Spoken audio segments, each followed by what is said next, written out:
Are you ready for a road trip that feels like you're driving straight into a postcard? We're heading from St. George, Utah to Bryce Canyon National Park. And trust us, this ride is half the adventure.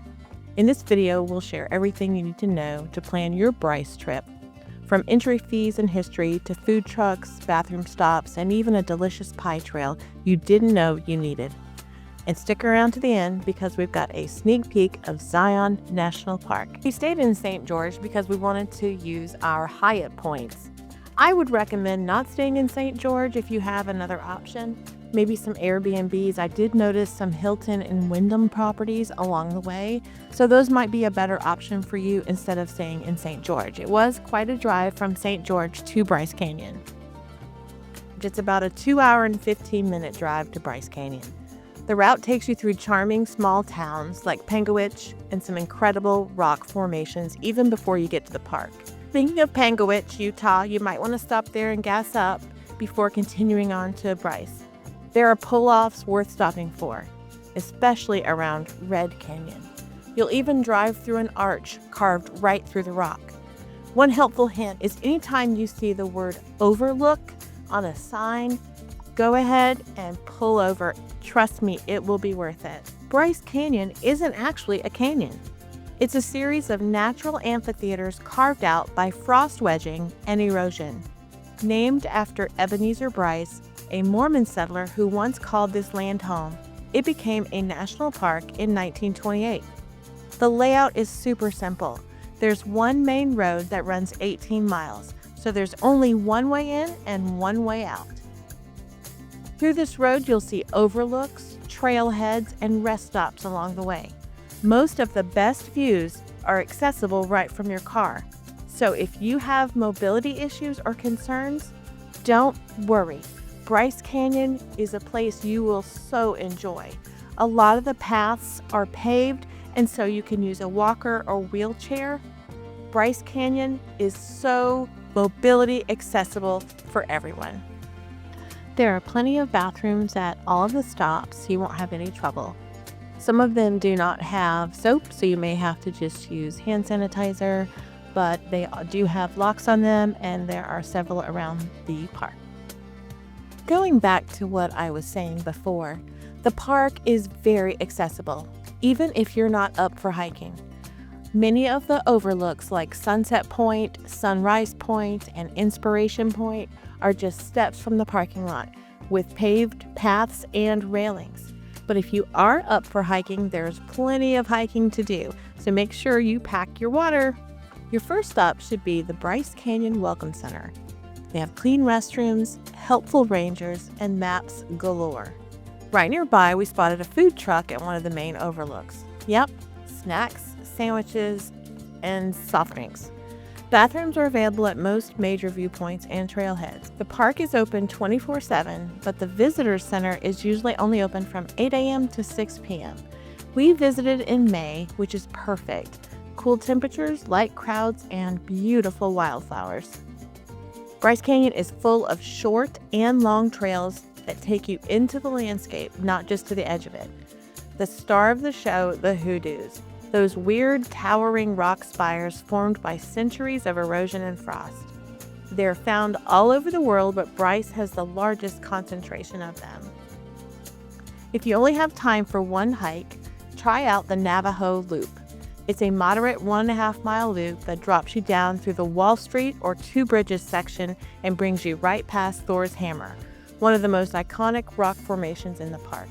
It's steep, but doable, especially if you take your time. Looking for a gentler trail? The Queen's Garden Trail is the easiest to walk among the hoodoos. It starts at Sunrise Point and winds past natural archways and formations like Queen Victoria. Yes, the rock actually looks like her with a crown. It's 1.8 miles round trip, and you can turn around at any time. Want something a bit longer and quieter? The Peekaboo Loop Trail is a 5.5-mile hike that gives you incredible views, fewer crowds, and a real sense of the canyon's scale. It's moderate to strenuous, so bring snacks and water, but the payoff is huge. For a peaceful stroll that's perfect for anyone of any age, try the Rim Trail. You can walk just a section of it between Sunrise and Sunset Point. It's paved, flat, and gives you gorgeous views without the need to hike down into the canyon. As you hike, keep an eye out for some of Bryce's most famous rock stars, pun intended, Thor's Hammer, the park's mascot, Queen Victoria at the end of Queen's Garden, the Wall of Windows, the natural arches near Peekaboo, Silent City, a maze of hoodoos near Inspiration Point, and Bryce Amphitheater, the massive bowl that holds them all. These aren't just rocks, they're constantly changing.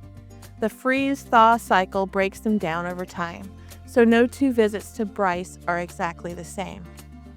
I know when Wayne and I went to the very top, when we turned and saw the vastness of the amphitheater, it brought tears to our eyes. We were just overwhelmed with how beautiful it is. Whether you take a full loop or just take in the views from above, Bryce Canyon gives you a sense of wonder that's so hard to describe until you're standing right there among the hoodoos. Honestly, the best camera in the world just doesn't do it justice. You have to come see it for yourself. Okay, let's clear something up. This one's called Natural Bridge, but technically it's a natural arch carved out by water and ice over the years. Still, no one's arguing with how stunning it is. You'll find Natural Bridge about 12 miles down the main park road, past most of the main overlooks. It's an easy stop with parking right at the overlook, and the view is jaw-dropping, especially in the morning light when the red rock just glows. This spot is often less crowded because it's further down the park road, but it's one of our absolute favorites. The contrast of the deep orange arch against the green forest backdrop is just wow. So if you're thinking about skipping the drive past Inspiration Point, don't. Natural Bridge is totally worth the few extra miles. If you've got the time, and we recommend making the time, drive all the way to the end of the park road to see Rainbow Point. This is the highest elevation in Bryce Canyon at over 9,000 feet, and the views are sweeping. You're no longer looking into the Bryce Amphitheater, you're looking over the grand staircase and into what feels like infinity. The air is cooler up here, the crowds are lighter, and if you're lucky, you'll spot wildflowers or even deer. It's a great place to escape the summer heat or just take a deep breath and realize how massive and layered this Utah landscape really is. Now let's rewind just a little bit, because one of the most iconic visuals in Bryce is that winding trail that zigzags down from Sunset Point. That's part of the Navajo Loop, and it's what gives you that we're walking into a dreamscape or another planet kind of feeling. These tight switchbacks cut through towering sandstone walls, then they open up into a forested canyon with views of Thor's Hammer and the Silent City. It's an experience that totally flips your perspective. You're no longer looking at Bryce Canyon, you're actually standing inside of it.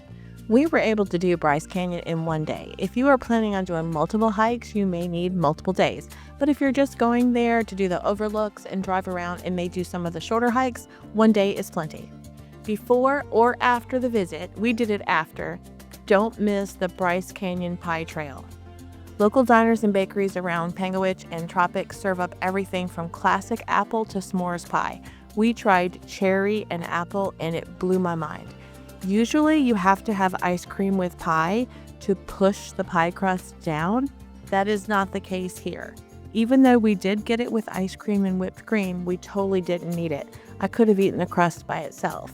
And we both agreed this was the best pie we've ever had in our entire lives. People said Bryce Canyon would be beautiful, but nothing prepared us. The towering hoodoos, the crazy colors, the trails that drop you straight into another world, and yes, we did do this on a budget. We have real tips that you can use no matter your age or travel style. We were able to get a flight on American Airlines round trip for $269 a piece. We used Hyatt points to pay for our stay. We flew into Las Vegas and rented a car through Thrifty Rental Car. The rental car for 4 days was $135. We got a deal on the rental car. We were able to stay in the same hotel, so we went to the grocery store and picked up provisions. So during our drives between the parks, we had snacks in the car, and we did eat locally, we loved Del Taco. I haven't had Del Taco in years, so that was a really good find. And stay tuned for our next video on Zion, because we're going to share some more tips on the road we took from Bryce to Zion that we didn't know we were taking. We are also going to share with you our experience in St. George and give you a little bit of tips and tricks about that, and also about Las Vegas. I will say the highlight for us in Las Vegas is this. For 50 years, I have wanted nothing more than an In-N-Out burger, and we went there twice. Like I mentioned before, we are headed to Zion National Park. It's just 2 hours away from Bryce, but we are staying in St. George. However, when we were taking the road back to St. George, we took a different turn, and we actually ended up going in the back gate of Zion. So here's another tip. If you do not have a national park pass, get you a national park pass. They are less than $100. The entrance fee to each of these parks is $35 per car. So if you go to at least 3 of them, you've paid for your pass. And that pass is a lifetime pass. So anyway, coming up next, we're going to Zion. It's totally different. Towering cliffs, riverside walks, jaw-dropping views. Don't forget to subscribe so you don't miss that one. But if Bryce Canyon is on your list, and I think it should be, this park absolutely delivered on beauty, accessibility, and charm. It didn't have the crowds that we are anticipating we're going to see at Zion or the Grand Canyon. So whether you're here for the hoodoos or just the pie, which it's worth coming for the pie, you'll leave with a full camera and an even fuller heart. So put Bryce Canyon on your list. We appreciate you sticking with us to the end of this video. We share travel tips, packing videos, and tools for navigating the Points and Miles ecosystem. If this interests you, don't forget to subscribe to our channel so you don't miss out. Have a great day, and we will see you next time.